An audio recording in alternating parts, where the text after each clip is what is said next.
When we think of seduction or allure in the Warhammer 40K universe, we usually think of the godlike physiques of the Adeptus Custodes, the sensual appeal of the Sisters of Battle, or the provocative bodies of the Demonettes of Slaanesh. What you don't think about is the Tyranids. Even if the Prince of Pleasure himself corrupted the bioforms of the Great Devourer, there is no way that the Tyranids could be made to look good. What? I guess I was wrong. Slaanesh Tyranids do exist. But do they really look like this? The answer is unfortunately no. Because although Slaanesh is connected to physical beauty, the gifts of the Dark Prince are much more than that. And that's what we're going to talk about today in another episode of 40 Facts About the 40K Universe. If you're new to the channel, welcome. I am your host Gersh1. I will be your guide through this tantalizing and horrifying universe of Warhammer 40K. We post lore videos every single day.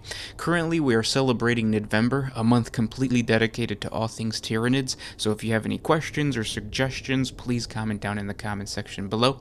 And if you prefer this style of content over the rest of the lore videos we post, please assert your dominance over the like button. Click it to show YouTube you want to see more videos like this, and also it tells me to focus more on these types of videos. But with all that said, let's get into 40 facts and lore on Slaanesh Tyranids. Now, the first thing I want you guys to understand is that chaos corruption of the Tyranids is not your typical form of corruption. Most commonly, when we look at humanity's devotion to the ruinous powers, there is a consciously minded individual that seeks out the patronage of a chaos god. They either give up their soul, venerate the god, or work to further the schemes of this chaotic patron. However, this evil journey that a corrupted individual takes is usually triggered by a deception of chaos. For example, in the case of Nurgle worshippers, they accept the relief from pain that Nurgle gives them, but that pain was caused by the disease of Nurgle. In the case of Tzeentchian worshippers, their thirst for knowledge of sorcery is only created when Tzeentch gives them information that would otherwise not be available to them in the first place.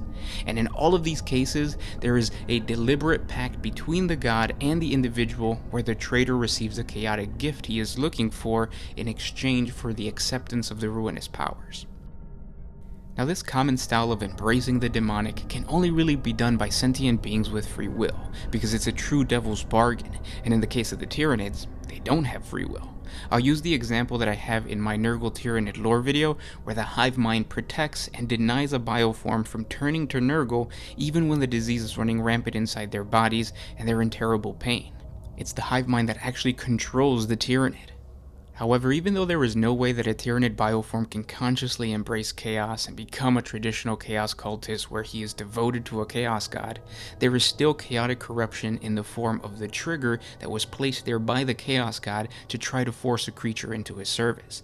In the case of Nurgle, it's easy to understand because it's the warp disease, but when you deal with the Prince of Pleasure Slaanesh, the initial seed of corruption is harder to see. On the very rare occasion when Slaanesh sets his attentions on a Tyranid hive fleet, the Prince of Pleasure extends his gifts to these truly alien creatures, not in the hopes of turning the entire hive fleet to chaos, but rather using the Tyranids as a tool to create even more wickedness and indulgence, basically what feeds him. And he does this by enhancing the perceivable satisfaction a bioform can obtain through the act of fighting the enemy. Let me explain. The majority of Tyranid bioforms run on instinctive behaviors. These primitive actions are comparable to what we credit our reptilian brain for doing. Things like controlling our breathing, our heart rate, and basic fight and flight responses.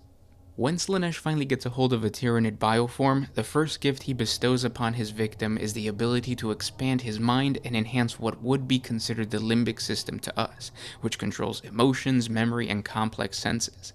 It's not that the hive mind didn't give bioforms these faculties, because Tyranids need the ability to smell their prey, to form memories in order to return back to the correct mycetic spore. It's that these things are enhanced to a level where the Tyranid can experience a true sense of indulgence.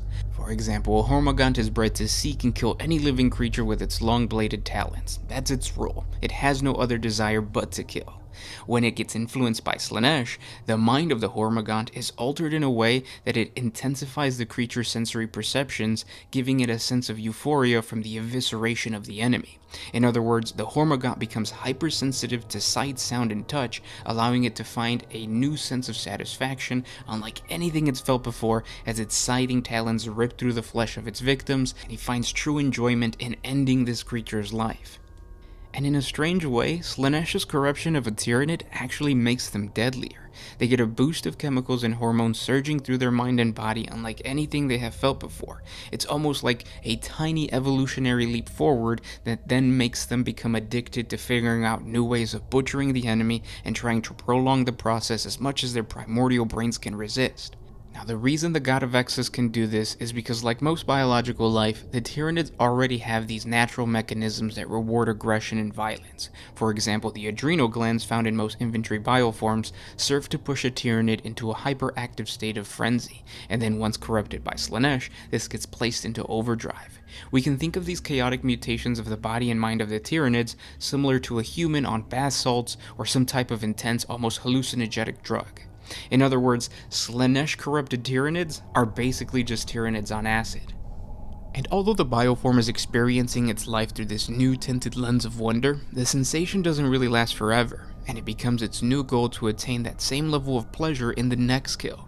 And as the kills begin to accumulate, the Tyranid requires ever more extremes of sensation in order to feel that same initial burst of euphoria, basically becoming addicted not just to the act of butchering, but to absorbing as much of the essence of death dealing.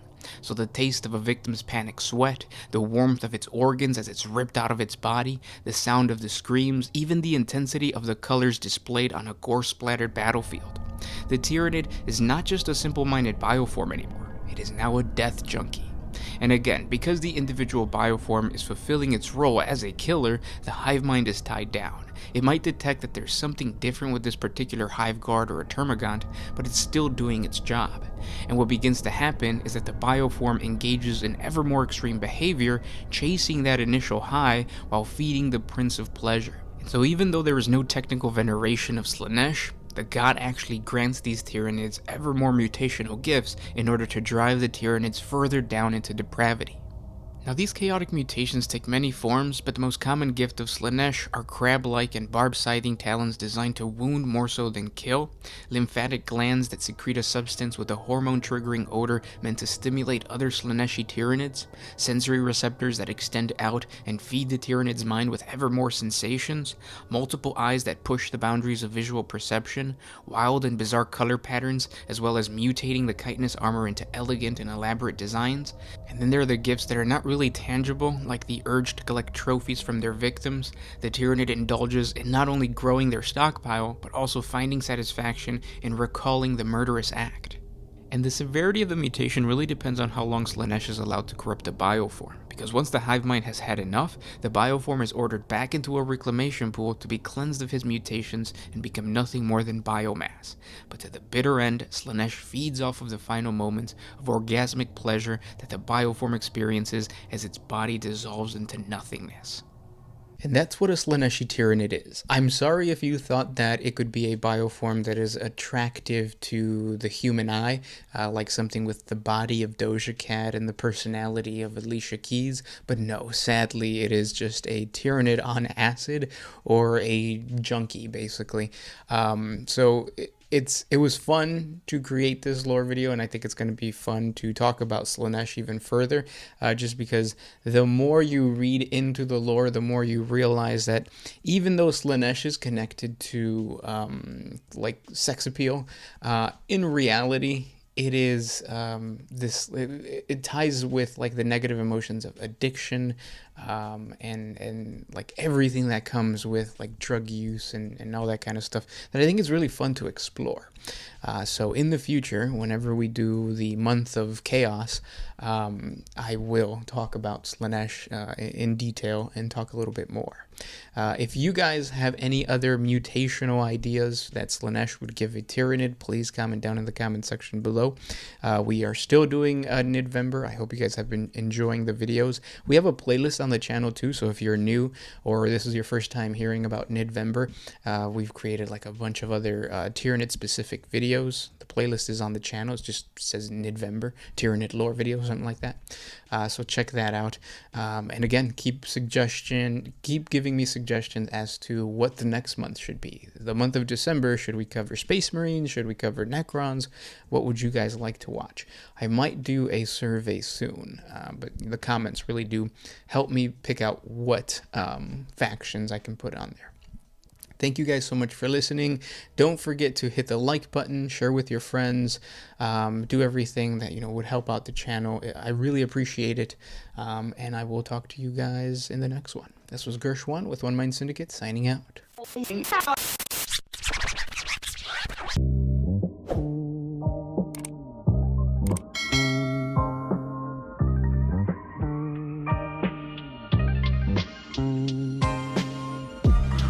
I used to put my freedom first in